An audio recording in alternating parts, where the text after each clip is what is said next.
Bihar news में स्वागत है आपका दोस्तों। मैं हूं फिर दोस्त गनी और आप देख रहे हैं केडीबी लाइव। दोस्तों आज हो चुका है 11 फरवरी 2024। तो आज की पूरे बिहार की टॉप न्यूज देख रहे हैं आपके लिए। दोस्तों वीडियो शुरू करने से पहले आपको बता दें कि अगर आप नए आए हैं इस चैनल पर तो फिर चैनल को सब्सक्राइब करके बेल आइकन को प्रेस कर दीजिए और साथ ही वीडियो को लाइक कर दीजिए, अपने दोस्तों के साथ शेयर भी कीजिए।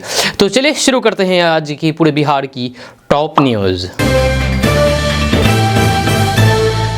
दोस्तों आज बिहार न्यूज की शुरुआत सबसे पहले बात करते हैं कि बिहार में भूल जाइए महंगा पेट्रोल डीजल, सरकार की इस खास व्यवस्था से 20% तक सस्ता होगा ईंधन।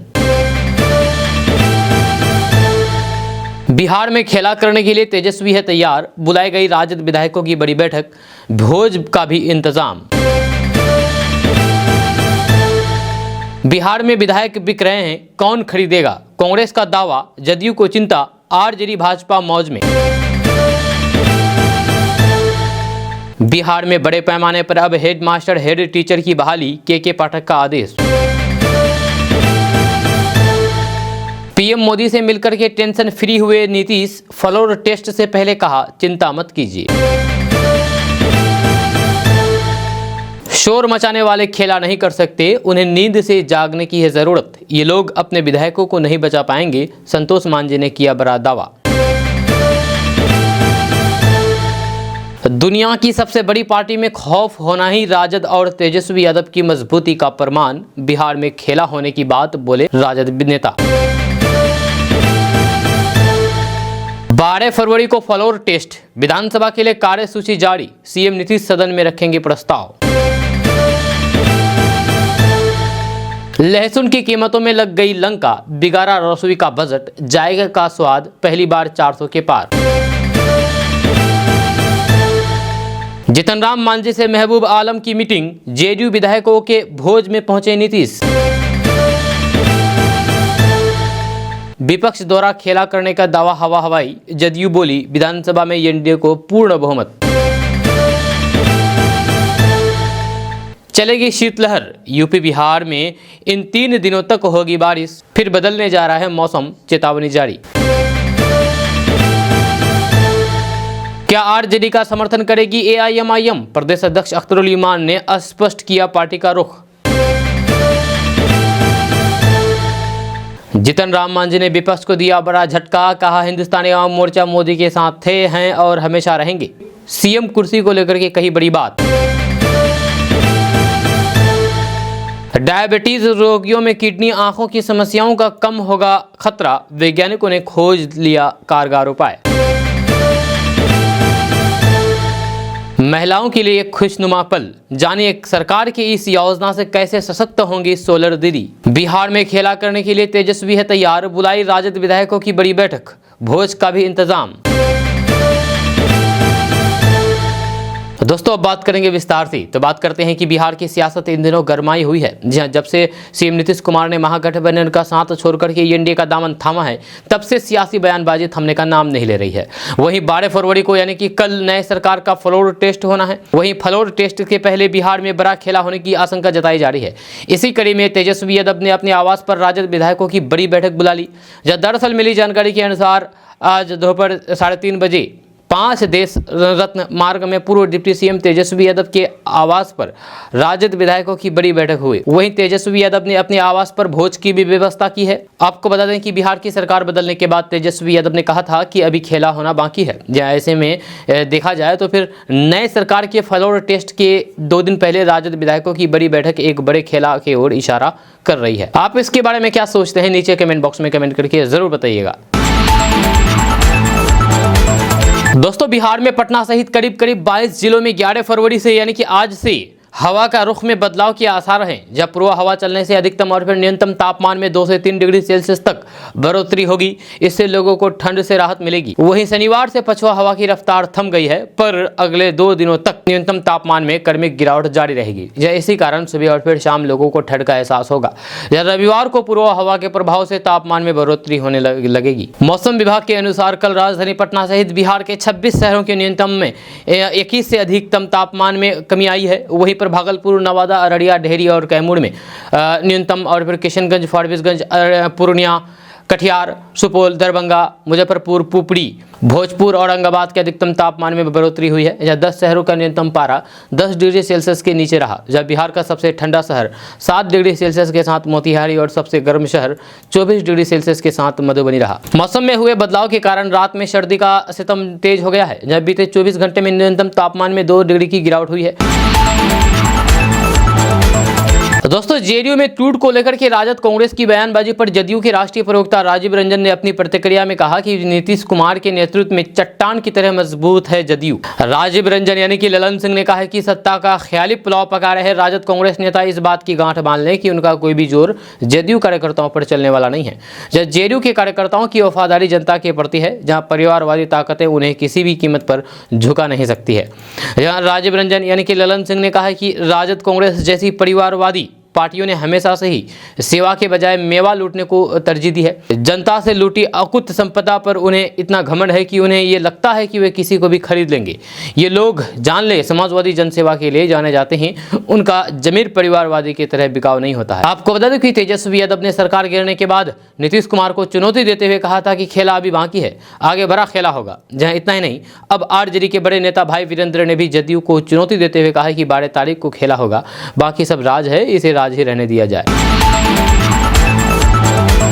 दोस्तों, बिहार के पूर्व उप मुख्यमंत्री और भारतीय जनता पार्टी के राज्यसभा सदस्य सुशील कुमार मोदी ने पूर्व प्रधानमंत्री पीवी नरसिम्हा राव, पूर्व प्रधानमंत्री एवं किसान नेता चौधरी चरण सिंह और फिर हरित क्रांति के जनक MS स्वामीनाथन को भारत रत्न देने की घोषणा का स्वागत करते हुए प्रधानमंत्री नरेंद्र मोदी को उनकी इसके लिए बधाई दी है।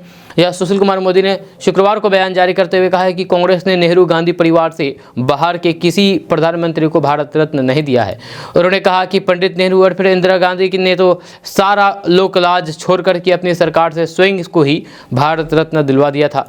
जब वहीं भाजपा सांसद ने कहा कि चौधरी चरण सिंह और फिर स्वामीनाथन को भारत रत्न प्रदान करना देश के करोड़ों अन्नदाता किसानों के साथ साथ कृषि अनुसंधान में लगी प्रतिभाओं का सर्वोच्च सम्मान है। स्वामीनाथन ना होते तो फिर देश कृषि उत्पादन में आत्मनिर्भर नहीं होता। दोस्तों, जनादेश के बाद विधायकों की खरीद फरोख्त को हॉर्स ट्रेडिंग कहा जाता है। इसी अपमानजनक शब्द को बिहार की राजनीति में इन दिनों खेला होगा जैसे शब्दों के रूप में सम्मान से बोला जा रहा है। जब सीधे शब्दों में बोला जाए तो फिर बाकायदा बिहार में विधायक बिक रहे हैं। इसमें 12 फरवरी को ये पता चलेगी कि इन्हें किसने खरीदा और दूसरा ये पता चलेगी कि आखिर बिका तो कितने में बिका। जी हाँ, आपको बता दूं कि कल सोमवार को बिहार विधानसभा में फ्लोर टेस्ट से पहले आज रविवार का रात दिन बहुत भारी है। जहां खरीद बिक्री हुई या नहीं, 12 फरवरी को विधानसभा में मुख्यमंत्री नीतीश कुमार की एनडीए गठबंधन सरकार के बहुमत परीक्षण के साथ ये पता चल जाएगा। अगर एनडीए के पास भारतीय जनता पार्टी के 78, जनता दल यूनाइटेड के 45, हिंदुस्तानी अवाम मोर्चा सेक्युलर की 4 और निर्दलीय मिलाकर के 128 विधायक पूरे हुए तो फिर कांग्रेस का ये दावा खारिज हो जाएगा कि भाजपा इनके विधायकों को खरीदने का प्रयास कर रही थी। अगर जेडीयू के 45 विधायक सदन में सत्ता में समर्थन करते नजर आए तो लालू प्रसाद यादव की पार्टी राष्ट्रीय जनता दल की मौज खत्म हो जाएगी, क्योंकि वे मुख्यमंत्री नीतीश कुमार की पार्टी जेडीयू के टूट को लेकर की मूंछ पर ताव दिखा रहे हैं। इसी के साथ ही जेडीयू की चिंता भी दूर होगी। इस मामले में सबसे ज्यादा मौज में भाजपा ही लग रही है, क्योंकि 2024 के लोकसभा चुनाव में परिणाम का अंदाजा लगाने वाला कोई विधायक शायद ही फिलहाल इसका साथ छोड़ने का जोखिम उठाएगा। आपको बता दें कि विपक्षी खेमे में इसकी उम्मीद जगाने वाले पूर्व मुख्यमंत्री जीतन राम मांझी को संदेश मिल गया है और वे अब अपने ही जलाए दिए कि लो को बंद करने में जुटी हुई है। उन्हें अंदाजा है कि शून्य विधायक वाले नेता उन्हें मुख्यमंत्री बना नहीं सकते और विधानसभा में 79 सदस्यों वाली पार्टी अपना सपना तोड़ करके 4 एमएलए वाले उनके दल को सीएम का प्रस्ताव देगी नहीं। डबल इंजन से उन्हें क्या गति मिलेगी, वह संदेश पहुंच चुका है। जब वैसे मांझी के बहाने ही राजद ने खेला की चर्चा गर्म की है, जब उस गर्म कढ़ाई में कांग्रेस ने भी घी डाल दिया है और ऑफर देकर के, वैसे ये घी अब ठंडक में जम गया दिखता है। आपको बता दो कि सत्ता खेमे में इसकी कहीं ना कहीं सुगबुगाहट जरूर है, तैयारी भी है खेला होने के लिए। जब तैयारी भी राजद कांग्रेस को देखकर ही है। राजद ने बिहार विधानसभा के अध्यक्ष अवध बिहारी चौधरी के सहारे गेम पलटने की तैयारी रखी है। जब उधर कांग्रेस ने भाजपा के हाथों अपने विधायकों के बिकने का डर दिखाते हुए उन्हें हैदराबाद में रख छोड़ा है। जब फ्लोर टेस्ट से पहले 2 दिनों में भाजपा विधायकों का गया में जुटा करके हो रही वर्चुअल ट्रेनिंग और फिर जदयू की अपने मंत्रियों के घर बैठक को भी खरीद फरोख्त से बचाने की जुगत में कहीं जारी है।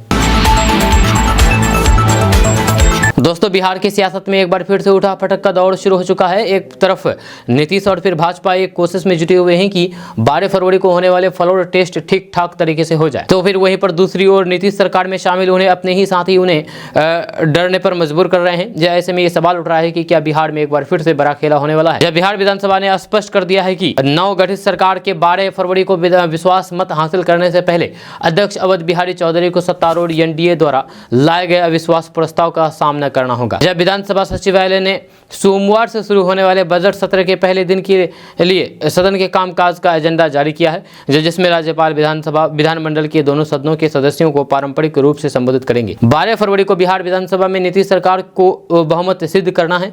इसके लिए फ्लोर टेस्ट होगा। जिससे पहले नीतीश सरकार में उनके अपने जीतन राम मांझी की पार्टी की ओर से बड़ा दावा किया गया है। जहां नीतीश के मंत्री संतोष सुमन ने दावा किया है कि कई विधायक क्रॉस वोटिंग करेंगे, जहां कहीं ना कहीं ये दावा नीतीश की टेंशन में इजाफा कर रहा होगा। दोस्तों, बिहार में हेड मास्टरों की बहाली से जुड़ी हुई बड़ी खबर सामने आई है कि नीतीश सरकार बड़े पैमाने पर अब हेड मास्टर और हेड टीचरों की बहाली करेगी। सूत्रों के हवाले से आई खबर से जो जानकारी सामने आई है, उसके अनुसार लगभग 50,000 की संख्या में वैकेंसी निकलेगी। इसको लेकर के शिक्षा विभाग के अपर मुख्य सचिव के पाठक ने अधिकारियों को आदेश भी दे दिया है। जब बताया जा रहा है कि शिक्षा विभाग ने सभी जिलों से खाली पड़े पदों के रोस्टर मांगे हैं।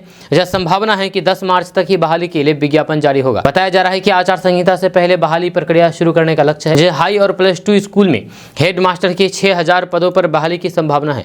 वहीं प्राइमरी में हेड टीचरों के लिए 40,000 से ज्यादा पदों पर वैकेंसी निकलेगी। हाई स्कूल और प्लस 2 में सरकारी और फिर निजी स्कूल के शिक्षक भी अप्लाई कर सकेंगे। रोस्टर तैयार होते ही बीपीसी को भेजी गई वैकेंसी भेजी जाएगी। यह शिक्षक बहाली के साथ हेड मास्टर और हेड टीचर की भी बहाली होगी। बताया जा रहा है कि अप्रैल में परीक्षा लेने का लक्ष्य रखा गया है। दोस्तों, बिहार में बगहा में स्वास्थ्य विभाग ने एक फर्जी नर्सिंग होम को सील कर दिया है। हालांकि स्वास्थ्य विभाग की टीम को देखते हुए नर्सिंग होम संचालक और फिर स्टाफ मौके से फरार हो गया है। चौतरवा में सिद्धि विनायक नर्सिंग होम को स्वास्थ्य विभाग ने सील कर दिया है। चिकित्सा विभाग के पहुंचते ही नर्सिंग होम संचालक और कर्मचारी मौके से फरार हो गया। मौके पर उपस्थित अनुमंडल अस्पताल के स्वास्थ्य विभाग पदाधिकारी डॉक्टर KBN सिंह सहित प्रशासन ने नर्सिंग होम की गहनतापूर्वक जाँच की है। जहाँ वहीं पर मरीजों के ऑपरेशन के लिए कई उपकरण और फिर आधा दर्जन के करीब बेड भी मिले हैं। जहां उपस्थित पदाधिकारियों द्वारा सामानों की जब्ती सूची बनाते हुए नर्सिंग होम को सील कर दिया है। दोस्तों, बिहार में सत्ता परिवर्तन के बाद अब सियासतदानों के बोल भी बदले नजर आने लगे हैं। जहां लोकसभा में जदयू संसदीय दल के नेता राजीव रंजन सिंह उर्फ ललन सिंह ने केंद्रीय एजेंसियां CBI और फिर ED का इन आरोपों से बचाव किया है कि वे केंद्र सरकार का विरोध करने वाले नेताओं के घर छापे मारती है। इस दौरान ही उन्होंने अपना और फिर CM नीतीश कुमार का नाम लेते हुए कहा कि हम लोग 1.5 साल से केंद्र सरकार का विरोध कर रहे थे। लोकसभा में जदयू संसदीय दल के नेता ललन सिंह ने शुक्रवार को विरोधी दलों को जम करके सुनाया। जब वित्त मंत्री निर्मला सीतारमण द्वारा UPA सरकार के 10 वर्ष के कार्यकाल पर लाए गए श्वेत पत्र का ललन सिंह स्वागत किया है। जब उन्होंने कहा कि जब डॉक्टर मनमोहन सिंह प्रधानमंत्री थे तो फिर उस दौरान वे भी लोकसभा के सदस्य थे। जब उन्होंने भी देखा था कि कैसे वित्तीय कुप्रबंधन से देश की आर्थिक स्थिति बदतर हुई। मोदी सरकार ने अब आंकड़ों के तुलनात्मक हिसाब से श्वेत पत्र में बताया है कि किस तरह से साल 2004 से 2014 तक देश में वित्तीय कुप्रबंधन हुआ है। वहीं पर ललन सिंह ने कहा है कि देश में जब मनमोहन की सरकार थी तो उसी समय विजय माल्या से नीरव मोदी तक को हजारों करोड़ रुपए का लोन दिया था। जब बाद में वे लोग देश से फरार हो गए, उन्हें आर्थिक रूप से देश से भगाने की स्थिति में बनाने वाले कांग्रेस ने नीत UPA सरकार थी। ये लोग उदाहरण है कि कैसे UPA सरकार के 10 वर्ष के कार्यकाल में वित्तीय कुप्रबंधन हुआ। ललन सिंह ने कहा कि साल 2009 से 2014 के दौरान शायद ही ऐसा कोई सत्र बीतता था जब UPA शासन के किसी भी भ्रष्टाचार का जिक्र नहीं होता था। ललन सिंह ने कथित दावा किया था कि डॉक्टर मनमोहन सिंह की सरकार में कोयला घोटाला, स्पेक्ट्रम घोटाला, कॉमनवेल्थ घोटाला जैसे कई भ्रष्टाचार उजागर हुए हैं। जब UPA सरकार पर आरोप लगाया है कि राज्यों को केंद्र प्रायोजित योजनाओं की राशि कटौती की गई है। उन्होंने कहा कि कांग्रेस राइट टू एजुकेशन लाने का दावा करती है, जबकि अटल बिहारी वाजपेयी के प्रधानमंत्री रहने के दौरान जो सर्व शिक्षा अभियान लाया गया था उसमें 85% केंद्र की 15% राज्यों की भागीदारी है। लेकिन UPA सरकार ने उन्हें राइट टू एजुकेशन में बदल करके राज्यों पर ज्यादा भागीदारी का बोझ बढ़ा दिया।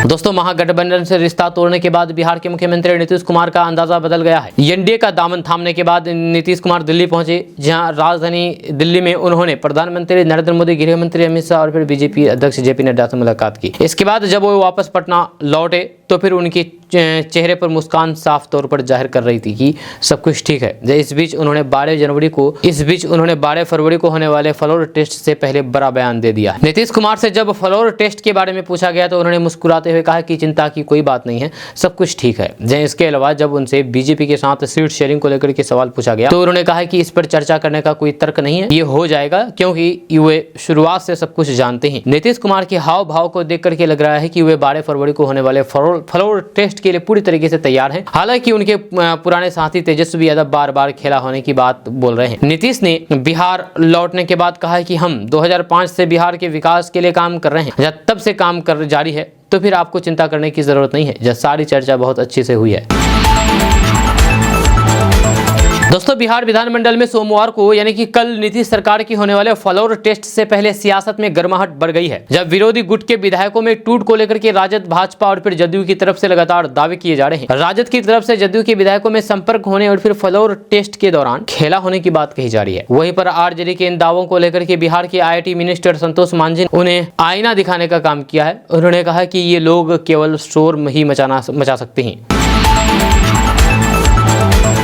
दोस्तों, पटना हाईकोर्ट ने बिहार के किसी भी राष्ट्रीय राजमार्ग पर ट्रामा सेंटर नहीं होने पर प्रश्न उठाते हुए NH के अधिवक्ता से जानना चाहा कि आखिर NH जैसे व्यस्त सड़कों पर ट्रामा सेंटर क्यों नहीं है। जब कोर्ट ने कहा है कि NH पर हजारों गाड़ियां आती जाती है, ट्रामा सेंटर नहीं होने पर दुर्घटना हो जाने पर घायल व्यक्ति का जान भी जा सकती है। जब कोर्ट का कहना था कि प्रत्येक NH पर समुचित ट्रामा सेंटर होना चाहिए ताकि दुर्घटना में घायल व्यक्तियों को समय पर समुचित इलाज मिल सके और उनकी जान बचाई जा सके। कोर्ट ने इस बारे में राष्ट्रीय राजमार्ग को कार्रवाई करने की बात कही है। चीफ जस्टिस के विनोद चंद्रन और फिर जस्टिस राजीव राय की खंडपीठ ने औरंगाबाद बनारस NH2 से संबंधित मामले पर सुनवाई के दौरान ट्रामा सेंटर का मुद्दा उठाया। जहां NH के अधिवक्ता ने इस बारे में जानकारी लेकर के कोर्ट को पूरी जानकारी देने की बात कही है। इस मामले पर आगे भी सुनवाई जारी रहेगी। दोस्तों, सीवान के पूर्व सांसद मोहम्मद शहाबुद्दीन की पत्नी हिना साहब ने हुसैनगंज के एक कार्यक्रम के दौरान बड़ा बयान दे दिया है। उन्होंने कहा है कि मेरे लिए हरा, पीला, लाल, गेरुआ कोई कलर गैर नहीं है। ये सभी हमारे अपने रंग है और फिर जो लोग हैं वे भी हमारे अपने लोग हैं। मुझे किसी भी रंग से परहेज नहीं है। उनका ये बयान ऐसे समय में आया है जब बिहार में सियासी घमासान के बीच सत्ता का परिवर्तन हुआ है। दरअसल सीवान के पूर्व सांसद मोहम्मद शहाबुद्दीन की पत्नी हिना साहब ने हुसैनगंज के एक कार्यक्रम के दौरान ये बयान दिया। उन्होंने कहा है कि मेरे लिए हरा, पीला, लाल, नीला, गेरुआ कोई भी कलर गैर नहीं है। ये भी सभी हमारे अपने रंग है। और हिना साहब ने आगे कहा है कि आने वाले वक्त में मुझे किसी भी रंग से परहेज नहीं है। यानी कि सीधे तौर पर उन्होंने इशारा एनडीए गठबंधन की ओर कर दिया है।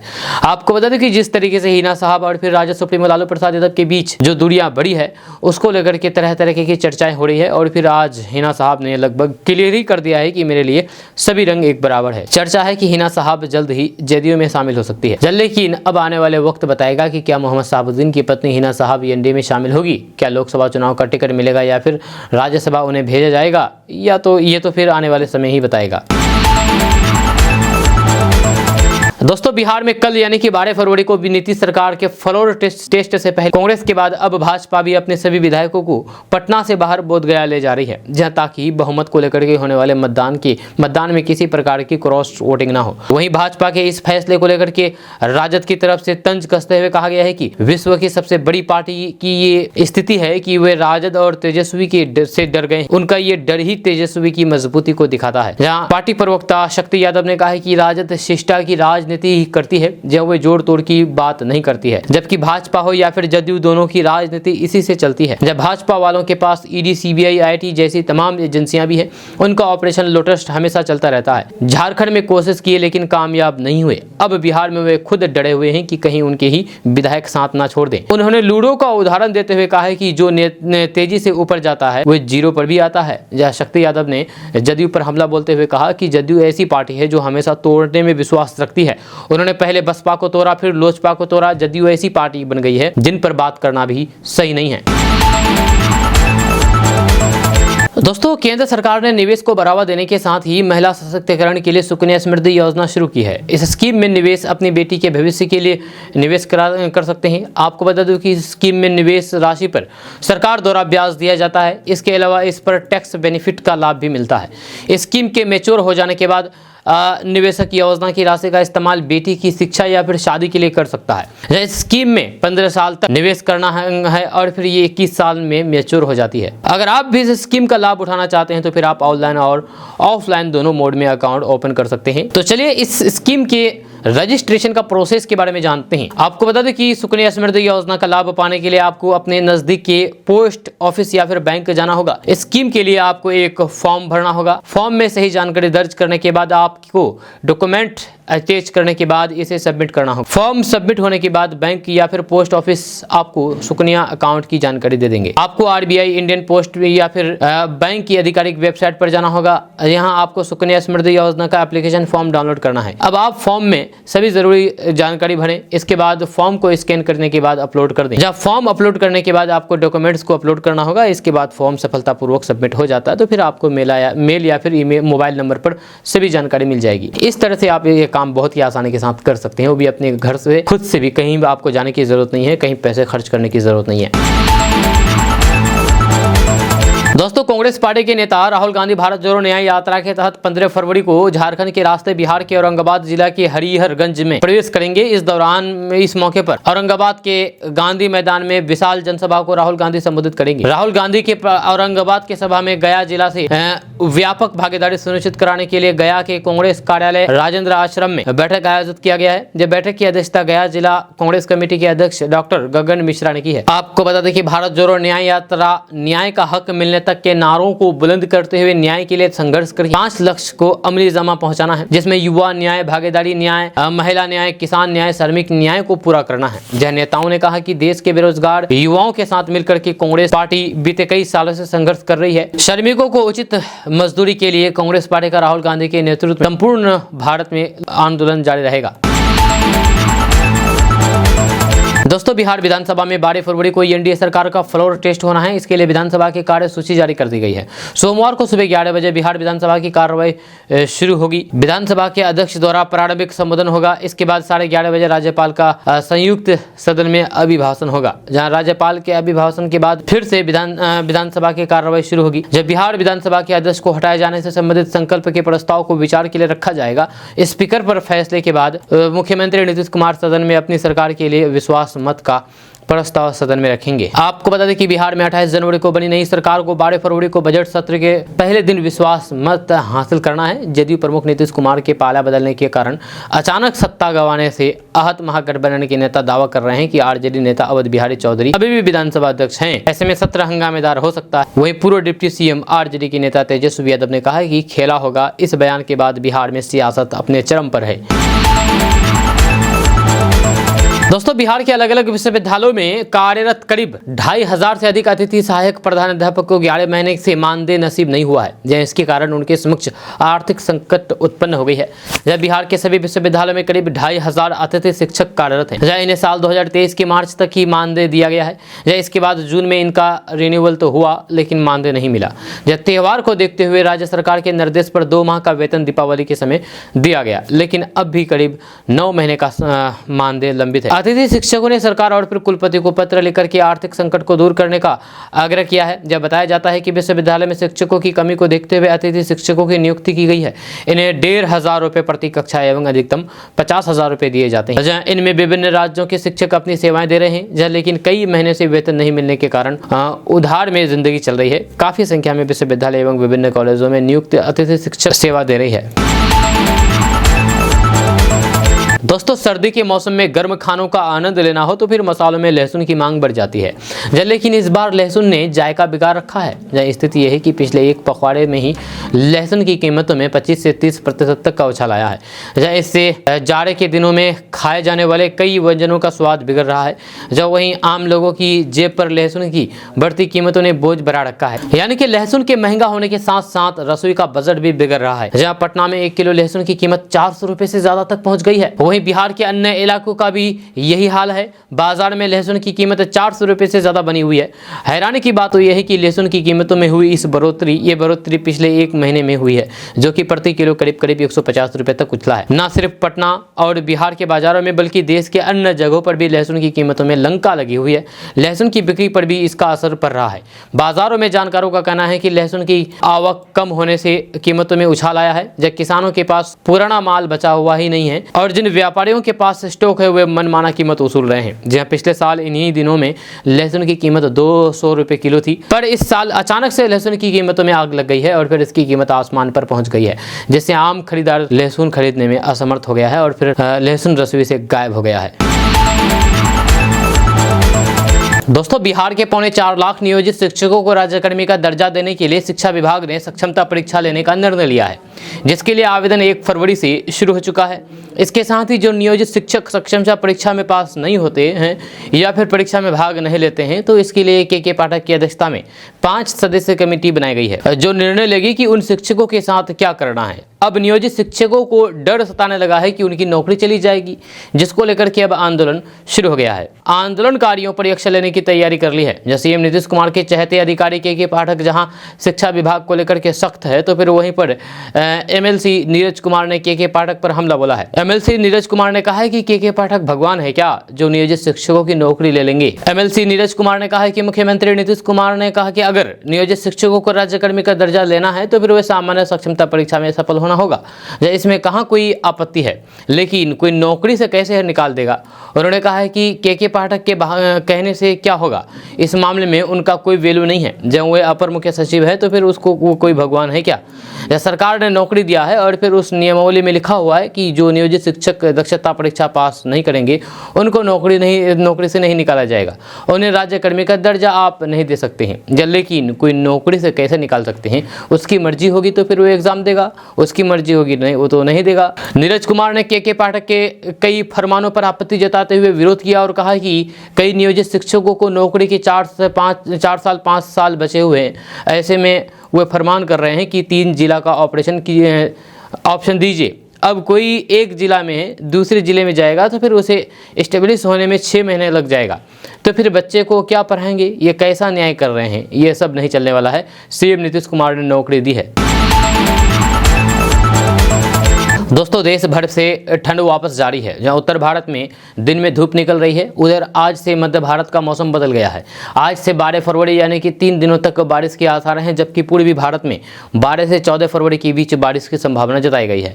इसके अलावा उत्तर भारत में भी जल्द मौसम का मिजाज बदलने वाला है। 10 फरवरी को जहाँ बिहार में शीतलहर चलने की चेतावनी जारी की गई है, तो फिर वहीं पर यूपी और बिहार जैसे उत्तर भारत के राज्यों में 12 से 14 फरवरी तक बारिश का अलर्ट जारी किया है। जब मौसम विभाग के अनुसार उत्तर भारत में इन दिनों न्यूनतम तापमान 5 से 10 डिग्री के बीच रिकॉर्ड किया गया। आज सबसे कम तापमान हरियाणा के हिसार में 3.6 डिग्री सेल्सियस रहा।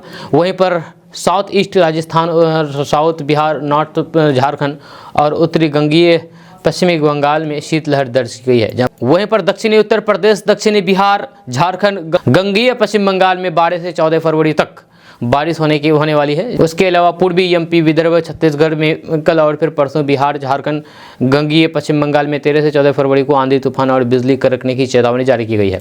इसके अलावा तेलंगाना में 10 और फिर 11 फरवरी को हल्की बारिश होगी। वहीं पर उत्तर पश्चिम भारत, मध्य पूर्वी और फिर पश्चिमी भारत में अगले 5 दिनों में न्यूनतम तापमान में काफ़ी बढ़ोतरी होने वाली है, जब मिनिमम टेम्परेचर 3 से 5 डिग्री सेल्सियस तक बढ़ने वाला है। वहीं पर बिहार में 10 फरवरी को शीतलहर की चेतावनी जारी की गई है। दोस्तों, आधार कार्ड को फ्री में अपडेट करने की तारीख सरकार के द्वारा आखिरी बार बढ़ाई गई है। जी हाँ, और ये 14 मार्च को खत्म हो रही है। जहाँ इसके पहले भी सरकार के द्वारा आधार अपडेट की आखिरी तारीख को कई बार बढ़ाया गया था। हालांकि अब ये आखिरी बार आधार अपडेट की तारीख बढ़ा दी गई है, जो आने वाले 14 मार्च को खत्म हो जाएगी। फ्री आधार अपडेट के तहत अगर अपने आधार कार्ड में कोई भी डेमोग्राफिक अपडेट करते हैं तो फिर आपसे किसी भी तरीके का चार्ज नहीं लिया जाएगा। हालांकि 14 मार्च के बाद आपको यही सारे अपडेट करने के लिए पैसे देने पड़ेंगे। Unique identification authority of India के अनुसार आधार कार्ड को सुरक्षित रखने के लिए समय समय पर अपडेट करते रहना जरूरी है। इससे धोखाधड़ी और फिर फ्रॉड के केस काफ़ी हद तक कम हो जाते हैं। जिन लोगों के आधार कार्ड 10 साल पुराने हैं और फिर उनमें अपडेट नहीं है, उन्हें भी एक बार अपडेट करना ज़रूरी बताया गया है। जहाँ आपकी जानकारी के लिए बता दें कि सरकार के द्वारा की जा रही ये पहल प्रशासनिक प्रक्रिया को ज़्यादा आसान बनाने की है। या अगर आप फ्री में आधार कार्ड अपडेट करना चाहते हैं तो फिर आपको कुछ खास स्टेप फॉलो करना पड़ेगा। इसके बाद आप अपने एड्रेस, नाम, पता, फ़ोन नंबर और फिर ईमेल आईडी से जुड़े हुए कई सारी चीज़ आसानी से बदल सकते हैं। हालांकि बायोमेट्रिक अपडेट करवाने के लिए अभी भी आपको आधार केंद्र ही जाना पड़ेगा और फिर निश्चित शुल्क भी देना पड़ेगा। जहां आधार कार्ड को फ्री में अपडेट करने की फाइनल डेडलाइन 14 मार्च 2024 रखी गई है। इसके तहत वह सभी लोग अपना आधार कार्ड अपडेट कर सकते हैं जिनकी डिटेल अब तक अपडेट नहीं हुई है। अगर आपके आधार कार्ड पहले से बना हुआ है और फिर उसमें आपका मोबाइल नंबर, नाम या फिर पता गड़बड़ हो गया है तो फिर आप उसे बड़ी ही आसानी से 14 मार्च से पहले फ्री में अपडेट कर सकते हैं। अगर आप 14 तारीख तक आधार कार्ड अपडेट नहीं करते हैं तो फिर उसके बाद सभी अपडेट्स के पैसे देने पड़ेंगे। दोस्तों, AIMIM क्या आरजेडी का बिहार में समर्थन करेगी? इसको लेकर के AIMIM के बिहार प्रदेश अध्यक्ष अख्तरुल ईमान ने स्पष्ट कर दिया है। आपको बता दूं कि एनडीए सरकार को 12 फरवरी को बहुमत साबित करना है। इसको लेकर के एनडीए और महागठबंधन के नेता इन दिनों काफी एक्टिव हैं। दोनों पक्ष के लोग अपने पाले में ज्यादा से ज्यादा दलों के समर्थन के लिए प्रयास में जुटे हुए हैं। AIMIM के एक विधायक पार्टी के प्रदेश अध्यक्ष अख्तरुल ईमान ने इस पर अपना रुख स्पष्ट किया है। अख्तरुल ईमान ने शुक्रवार को कहा कि हम किसका समर्थन करेंगे ये हम उचित समय पर बताएंगे। महागठबंधन विधायकों की संख्या जब 121 पहुंच जाएगी तब आरजेडी को मेरे समर्थन की जरूरत होगी, क्योंकि बहुमत के लिए 122 विधायकों की जरूरत होती है। अख्तरुल ईमान ने कहा है कि मुझे कोई भी खरीद नहीं सकता है। बिहार में राजनीति का चाल चरित्र चेहरा बहुत खराब हो गया है। सरकार बनती है, गिरती है। विधायक क्या पशु है जो उनकी बाड़ेबंदी की जा रही है? बीजेपी विधायकों को बोधगया भेजा जा रहा है, कांग्रेस विधायकों को हैदराबाद ले जाया गया है। ये क्या हो रहा है? या कल को वोटरों को भी कैद कर लिया जाएगा? ऑपरेशन लालटेन आरजेडी के लिए 12 तारीख को बहुमत साबित करने वाला दिन होगा या उसके बाद होगा? जहां इस पर उन्होंने कहा कि मैं अभी इस पर कोई भी टिप्पणी नहीं करूंगा। आपको बता दें कि 2020 बिहार विधानसभा चुनाव में सीमांचल में 5 सीटों पर ओबीसी की पार्टी की जीत हुई थी, जहां बाद में 4 विधायक आरजेडी के साथ चले गए थे। वहीं AIMIM प्रमुख असदुद्दीन ओवैसी 3 दिवसीय दौरे पर बिहार के सीमांचल आ रहे हैं। 16 से 18 फरवरी तक बिहार में ही रहेंगे। जहां 2024 लोकसभा चुनाव को देखते हुए पार्टी नेताओं के साथ बैठक करेंगे। ओवैसी के इस दौरे से आरजेडी की टेंशन बढ़ेगी। सीमांचल की किशनगंज लोकसभा सीट पर फिलहाल कांग्रेस का कब्जा है, जबकि पूर्णिया, कटिहार जेडीयू के खाते में है। जहां अररिया सीट पर बीजेपी का कब्जा है, लेकिन इस पूरे क्षेत्र में आरजेडी की एक अच्छी पकड़ मानी जाती है। दोस्तों, खबर अररिया से सामने आई है। यहाँ पर अररिया जिला प्रशासन और फिर स्वास्थ्य विभाग लोगों से स्वच्छता अपनाने की अपील कर रहे हैं ताकि लोगों को संक्रमण से बचा जा सके। लेकिन अररिया नगर प्रशासन सड़क किनारे ही कचरा डंपिंग कर रहे हैं, जिसके कारण शहरी क्षेत्र के लोगों में संक्रमण फैलने का डर है। जहाँ नगर परिषद के सफाई कर्मी सड़क को ही कचरा डंपिंग ग्राउंड बना दिया है, जहाँ सभी कचरे को NH 57 0 माइल जाने वाले सिसोना के समीप और फिर ओपन नगर के स्टेशन जाने वाले मार्ग में नहर पुल के पास फेंक दिया जाता है, जिस कारण संक्रमण फैलने का डर सता रहा है। जब कचरे की अंबार को आवारा पशु सड़क पर बिखेर देते हैं, जब लोग नाक में रुमाल रख करके गुजरने को मजबूर हैं। लोगों ने बताया है कि नगर प्रशासन सिर्फ टैक्स वसूलने में सक्रिय रहते हैं, लेकिन सुविधा उपलब्ध कराने के नाम पर सिर्फ खानापूर्ति किया जा रहा है। लोगों ने निदान की मांग की है। दोस्तों, खबर पूर्णिया से सामने आई है। यहाँ पर बुधवार रात चोरों ने नगर परिषद कस्बा के यानी कि पूर्णिया जिला के नगर परिषद कस्बा के नेमाटोल स्थित जन वितरण प्रणाली के दुकानदार के घर में भीषण चोरी की घटना को अंजाम दिया है। जहां चोरों ने दहशत फैलाने के उद्देश्य से हवा में फायरिंग करने की बात भी सामने आ रही है। जहां मौके पर एक खोखा भी बरामद हुआ है। चोरी के बाद बाहर निकल रहे चोरों की तस्वीर CCTV कैमरे में कैद हो गई है। जानकारी के अनुसार नेमाटोल निवासी जन वितरण प्रणाली के दुकानदार स्वर्गीय चंद्र प्रसाद शाह की पत्नी घर में अकेली थी। इसी का फायदा उठा करके 4 नकाबपोश चोरों ने मुख्य दरवाजे का ताला तोड़ करके कमरे के अंदर प्रवेश किया और अलमीरा को तोड़ करके कई मूल्यवान वस्तु की चोरी कर ली। यह घटना के बाद दहशत फैलाने के उद्देश्य से हवा में एक राउंड फायरिंग भी की गई। यह सुबह घटनास्थल से एक खोखा भी बरामद हुआ है। घटना को लेकर के पीड़ित गृहस्वामी के पुत्र टिंकू कुमार ने किसी तरह की भी जानकारी देने से मना कर दिया है। जब मामले को लेकर बातकड़ के कस्बा थाना अध्यक्ष अजय कुमार अजनबी ने बताया है कि मामले का मौखिक जानकारी मिली है, लेकिन अब तक पीड़ित गृह स्वामी के द्वारा लिखित आवेदन नहीं दिया गया है। दोस्तों खबर अररिया से सामने आई है। यहाँ पर अररिया के रानीगंज में बुधवार की देर शाम रानीगंज पुलिस ने गुप्त सूचना पर 5 कार्टून विदेशी शराब जब्त किया है। जब पुलिस के अनुसार सूचना मिली थी कि अंग्रेजी शराब की खेप मुख्यालय स्थित बंगाली टोला और फिर बस स्टैंड के समीप उतरने वाला है। त्वरित कार्रवाई करते हुए पहले 2 व्यक्ति शनि कुमार उर्फ छोटू और फिर छोटू कुमार शाह को गिरफ्तार कर लिया है, हिरासत में ले लिया है। दोनों की निशानदेही पर मिट्ठू तम्मा के घर पर छापेमारी की। छापेमारी में उसके घर से पलंग के बॉक्स से 5 कार्टून अंग्रेजी शराब बरामद किया है। यह शराब बरामद में Amperian blue, reserve whisky, blade 7, blender और बाकी कई सारे अंग्रेजी शराब में मिले हैं। जहाँ वहीं पर अंग्रेजी शराब की खेप पहुंचाने आई स्कॉर्पियो भागने में सफल रहा। वहीं पर भागे हुए व्यक्ति मिट्ठू टम्मा की गिरफ्तारी के लिए रानीगंज पुलिस कई जगह पर छापेमारी कर रही है। दोस्तों खबर किशनगंज से सामने आई है। किशनगंज में आगामी लोकसभा चुनाव 2024 को लेकर के भाजपा ने अपनी पूरी तैयारी शुरू कर दी है। अब भाजपा गांव-गांव जाने का मन बना लिया है। जब भाजपा किशनगंज के हिंदू मुस्लिम को अपने तरफ रुझाने के लिए तरह तरह की रणनीति बना रहे हैं। जब कल भी इसको लेकर के एक रणनीति बनाई गई और गाँव चलो अभियान की शुरुआत की गई। आपको बता दें कि किशनगंज जिला के भरगामा प्रखंड के चरैया मंडल में किसान मोर्चा जिला अध्यक्ष राजेश चंद्र झा के निज आवास पर चले गाँव अभियान के तहत भाजपा कार्यकर्ताओं ने कार्यशाला आयोजित की, जिसकी अध्यक्षता मंडल अध्यक्ष कुंदन चौधरी ने किया। बैठक में भाजपा जिला के अध्यक्ष और बाकी कई सारे पदाधिकारी वहां पर मौजूद रहे। आपको बता दें कि भाजपा गांव तक अपनी पकड़ और मजबूत करने के लिए अब भाजपा गांव चलो अभियान चलाएगी।